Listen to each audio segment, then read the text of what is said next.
Isn't it great when you have a third player making headlines? Huawei has spent the last 3 years surprising us with their flagship offerings, and we're really close to seeing the company's next P offering. The P10 was one of my favorite phones of 2017, so it's time to narrow down what we're about to see next week. I'm Jaime Rivera with Pocketnow, and before we begin, I'd love to give a shout out to Squarespace for sponsoring this video. Whether you're looking for a domain, website, or online store, Squarespace is one of my favorite options. From beautiful designer templates, Squarespace is pretty much an all-in-one platform that's praised for its 24/7 customer service. Head on over to squarespace.com/pocketnow and get a 10% discount to get started. Let's begin with our predictions of the Huawei P20 and P20 Pro.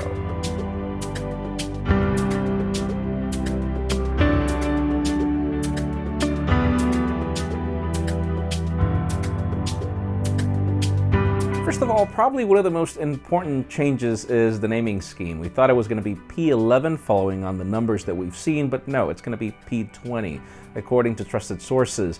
And at this point, let's not even talk about the P20 Lite because it pretty much almost got announced in Poland and Italy. Right now, the ones that are left are the P20 and the P20 Pro. Being the P20 Pro probably the most important one because we're not talking about a plus variant, meaning a larger P20. Apparently, this phone is about a lot more, which is probably a great segue for the next segment. Design-wise, it seems that the changes are mainly focused on new materials. In the past, the P10 was aluminum, and every previous model before that. Now we're getting more glass than aluminum. In the past, it was backwards. We noticed that there are even some interesting color options that will apparently change depending on how you tilt the phone. And they've got some really interesting colors that I might be interested in. In addition to that, yes, we are getting a notch on both of these phones. And you know what? I'm not gonna say that I wasn't expecting this, as those of you that remember, the P10 pretty much looked like the iPhone. So yeah. Now, when it comes to specifications, no surprises here. We're expecting the same Kirin 970 processor that we saw with the Mate 10 Pro. That processor is extremely powerful, and in addition to that, we've got 6 GB of RAM on both devices. Now, the changes have to do mainly with things like display size, where apparently the P20 is 5.8 inches, and the P20 Pro is not going to be that much larger at 6 inches. And then we hear differences like, for example, the size of the battery, which will be 3,400 milliamp hours on one and 4,000 milliamp hours on the other one.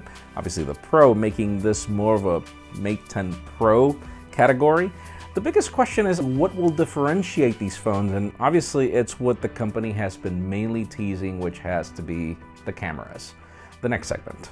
So yeah, for those of you asking yourself what really is going to make the Pro a Pro device, let's focus on a couple of things. First of all, let's remember that Leica is apparently going to bring something special to this phone.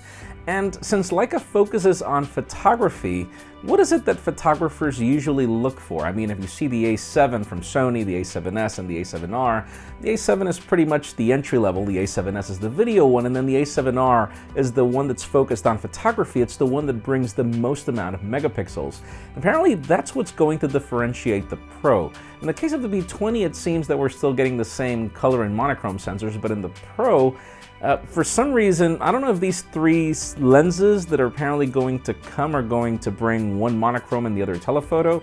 Not exactly sure. All we hear right now is that apparently this combo of cameras is going to be capable of 40 megapixel photos and 5x hybrid zoom, and that's a major deal. I mean, the last time we had a phone with this capability, it was the Lumia 1020, and it offered lossless zoom and so many things. But again, it's the focus on photography, more megapixels, allowing photographers to have more versatility. We even hear that the selfie shooter is going to bring 24 megapixels, which is all great. But yeah, apparently that is what's going to make the P20 Pro the Pro. But in today's question, let us know, I mean, what are you expecting for this P20 Pro, or for the P20 for that matter? What are you expecting from them, and what would you like to see from these phones? Because in my case, I would have loved it if there was no notch here, but honestly, I just can't wait to see what that P20 Pro can do in photography. Leave us a comment down below, we'd love to know your opinion. Friends, our coverage of the Huawei P20 and P20 Pro will begin very shortly, so make sure you follow us on social media and subscribe to our channel by hitting this button up here. You can watch our Pocketnow Daily up here in our recent review rebuttal of the Huawei Mate 10 Pro down here. You can also follow me on Twitter, Jaime_Rivera, on Instagram at Jaime Rivera. Please give this video a thumbs up if you like what you saw. I'm Jaime Rivera. Thanks so much for watching. We'll see you on the next one.